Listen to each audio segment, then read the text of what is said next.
While most bacterial infections take days to reach a peak, meningitis can render a healthy patient critical in a matter of hours.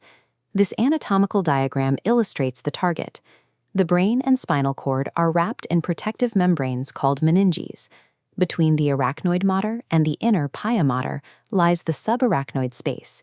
This region is filled with cerebrospinal fluid, serving as the primary infection site. Identifying the likely invader requires looking at patient demographics. This pathogen timeline shows that etiology is strictly age-dependent. A neonate is most susceptible to E. coli or listeria, whereas the probability shifts heavily towards Streptococcus pneumoniae in the adult population. This five-step cascade begins with nasopharynx colonization and mucosal invasion, triggering bacteremia. Pathogens breach the blood-brain barrier into the cerebrospinal fluid. Facing zero resistance, they multiply unchecked, triggering a localized immune response, a severe cytokine storm of IL-1 and TNF-alpha. This inflammatory cascade increases vascular permeability, leaking fluid into the surrounding tissues. Because the human brain is encased in a rigid, unyielding skull, the resulting cerebral edema rapidly increases intracranial pressure, making the inflammatory response as lethal as the infection itself. This graphic outlines immediate warning signs. The classical triad consists of sudden fever, severe neck stiffness, and altered mental status. Clinicians verify irritation through mechanical tests, Koenig's sign for knee extension pain, and Brudzinski sign, where neck flexion automatically flexes the hips.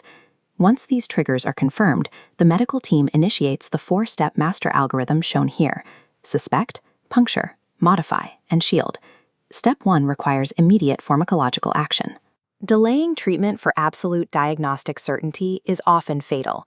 The clinician must act instantly, launching a chemical intervention based on anatomical physics and statistical probability. The goal of empirical therapy is to rapidly neutralize the most statistically probable organisms. The chosen drugs must possess specific chemical properties that allow them to penetrate the blood-brain barrier during active inflammation. This model illustrates the frontline attack. Third-generation cephalosporins, like ceftriaxone, directly inhibit cell wall synthesis, causing pathogen collapse. However, they are insufficient alone. Vancomycin is co-administered to inhibit synthesis at a different site, covering Streptococcus pneumonia strains resistant to standard penicillins. As detailed in this chart, cephalosporins fail to provide coverage against Listeria monocytogenes. For neonates, adults over 50, and immunocompromised patients, the probability of a Listeria infection is significantly higher than in the general population. To close this gap in coverage, ampicillin must be added to their regimen, acting as a specialized beta-lactam to dismantle the Listeria cell wall. The combination of ceftriaxone and vancomycin, with or without ampicillin, provides a calculated broad-spectrum net.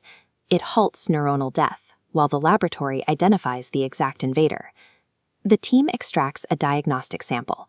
This diagram shows the lumbar puncture, guiding a needle between L3 and L4 to draw subarachnoid fluid. Crucially, if signs indicate raised intracranial pressure, extracting fluid risks fatal brain herniation. A CT or MRI must verify safety first. The fluid yields a diagnostic matrix. Increased CSF protein indicates blood-brain barrier leakage.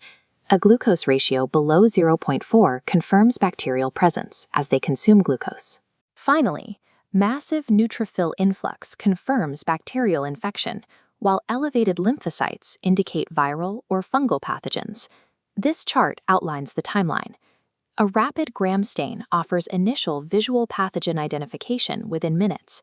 The bacterial culture remains the gold standard, isolating the organism over 48 hours for antibiotic sensitivity testing. If negative, highly sensitive PCR testing detects minute viral DNA loads, identifying pathogens like herpes simplex virus. Interpreting this sequence of fluid data allows the medical team to transition from broad-spectrum empirical therapy to a targeted strike. We enter the modify phase of the algorithm. Once the lab identifies the precise pathogen, the clinician de-escalates the therapy, trading the broad empirical net for a specialized weapon. This matrix dictates the pivot. For Neisseria meningitidis, the protocol shifts to penicillin G. If PCR reveals herpes simplex virus, antibiotics are useless. The team deploys a cyclovir to inhibit viral DNA polymerase. For fungal invaders like Cryptococcus, the clinician utilizes amphotericin B to physically disrupt the fungal cell membrane.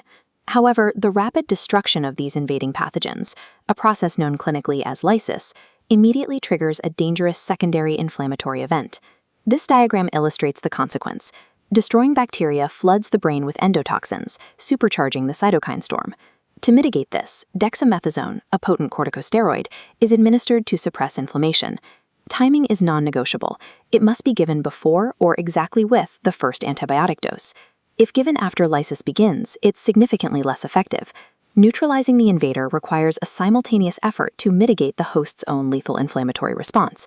Pathogen eradication must be balanced against neuroprotection to prevent permanent damage. While targeted neuropharmacology neutralizes the direct threat to the brain, the patient's entire physiological system requires active management in the intensive care unit. This stabilization grid outlines the pillars of systemic support. Intravenous fluid balance is monitored to prevent dehydration, thermoregulation reduces the brain's metabolic demand, and anticonvulsants are deployed to manage seizures. Failure to achieve stabilization results in the permanent neurological damage outlined here: hearing loss, hydrocephalus, brain damage, or lethal septic shock. Due to its destruction, medical science prioritizes prevention. Active immunity is built through meningococcal and pneumococcal vaccines, while rifampicin is administered to close contacts. Reviewing the complete master algorithm, the sequence is highly rigid. Suspect the triad instantly. Initiate the empirical strike. Puncture to secure the fluid intelligence. Modify the drug based on lab data, and shield the brain with corticosteroids. Effective management of meningitis requires navigating a razor-thin timeline, balancing the elimination of the invader with a neuroprotective shield to save the host.